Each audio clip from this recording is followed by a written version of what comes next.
Äänisaaste on ääntä, joka on terveydelle haitallista.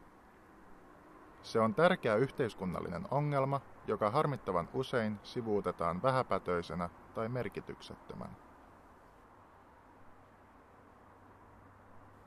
Erilaiset univaikeudet, verenpainetaudit, tinnitus ja ärtymys ovat äänisaasteen suurimpia terveyshaittoja.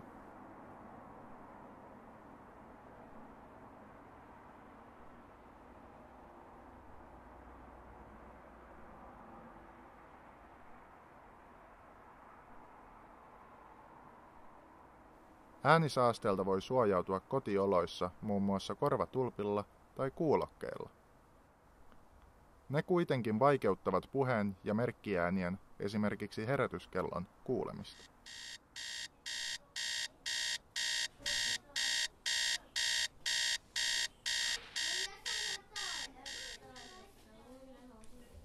Oletko koskaan miettinyt, kuinka paljon ääntä lähtee 8 lapsesta? Entä jos kuuntelisit 8 lasta 8 tuntia päivässä?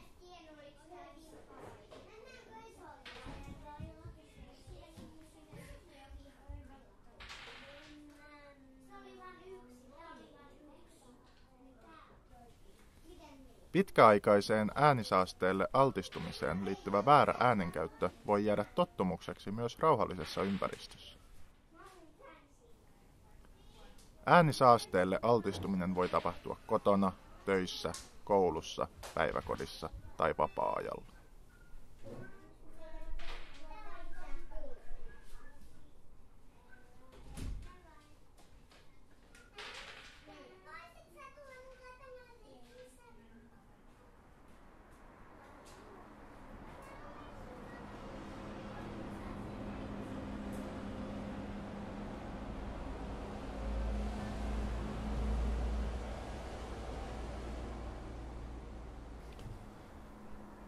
Elinympäristössämme on lukematon määrä erilaisia ääniä.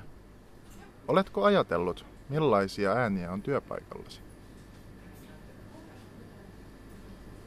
Jatkuvan äänisaasteen aiheuttama voimakas häiritsevyys voi muokata altistetun asennoitumista äänisaasteeseen. Millainen on oma asenteesi?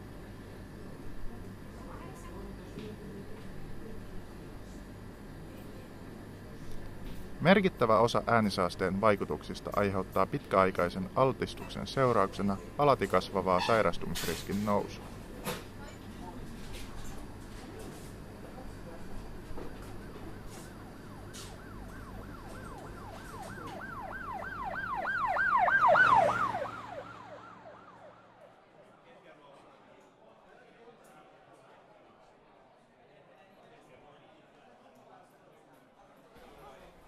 Ympäröivä äänimaailmamme ei ole koskaan akustisesti täysin äänetön.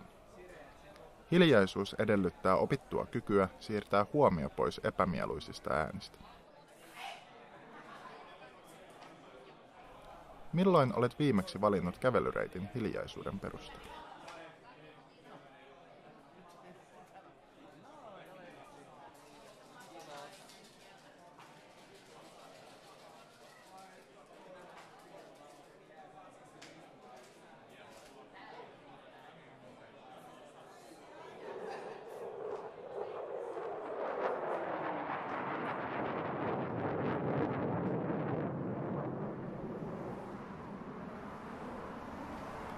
Liikennemelu on suurin yksittäinen äänisaasteen lähde.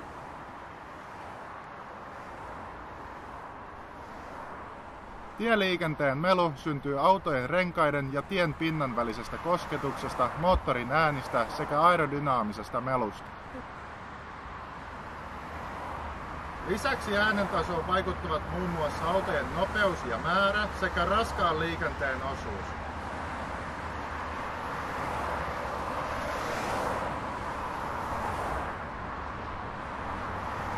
Kuvittele, että ohitsesi kiitää päivän aikana satoja tai jopa tuhansia autoja, kaikki omaa ääntään pitää.